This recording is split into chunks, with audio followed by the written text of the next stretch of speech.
रश्मि रथी यानी वह मनुष्य जिसका रथ सूर्य की किरणों का बना हुआ हो, अर्थात महान दानवीर कर्ण। ये रश्मि रथी प्रथम सर्ग का भाग पहला है।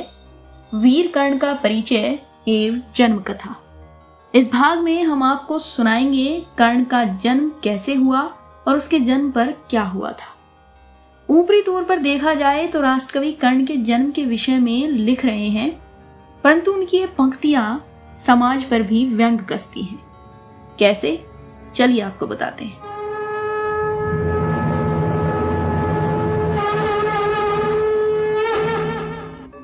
राष्ट्रकवि लिखते हैं कि आग कहीं भी जल रही हो, इससे कोई फर्क नहीं पड़ता, क्योंकि अग्नि रहेगी हमेशा अग्नि और हमारा फर्ज है उसे देखकर प्रणाम करना।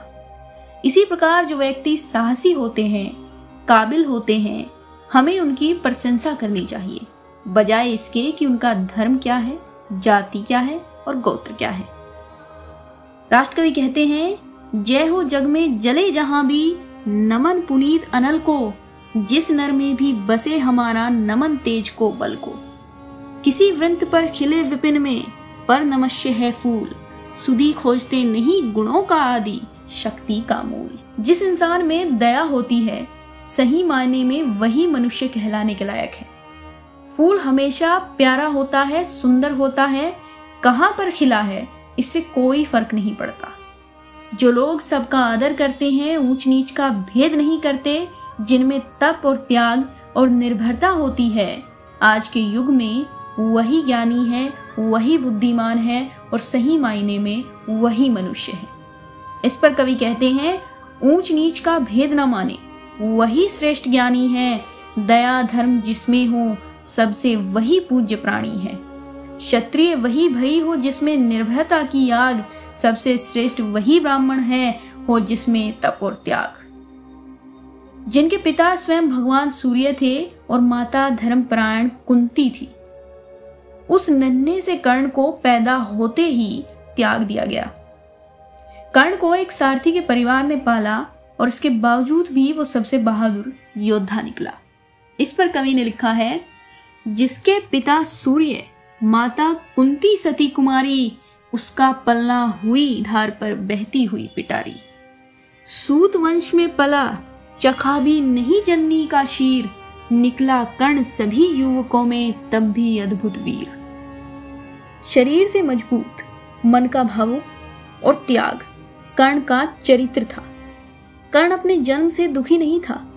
जब उसे कोई कहता कि वो सूत पुत्र यानी सारथी का बेटा है, तब भी कर्ण निराश नहीं होता था, क्योंकि उन्हें अपनी युद्ध कला, पुरुषार्थ और वीरता पर गर्व था। तन से समरसूर, मन से भाव, स्वभाव से दानी, जाति गोत्र का नहीं, शील का, पौरुष का अभिमानी।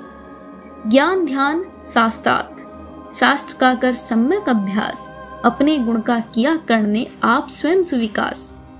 अलग नगर के कोलाहल से, अलग पुरी पुरजन से, कठिन साधना में उद्योगी लगा हुआ तन मन से।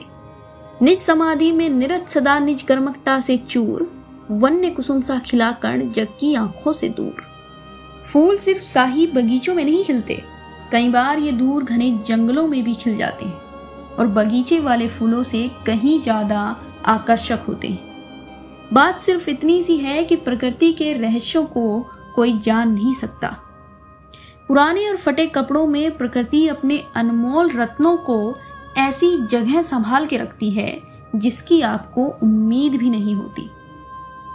नहीं फूलते कुसुम मात्र राजाओं के उपवन में, अमितवार खिलते हैं वे पुर से दूर कुंज कानन में।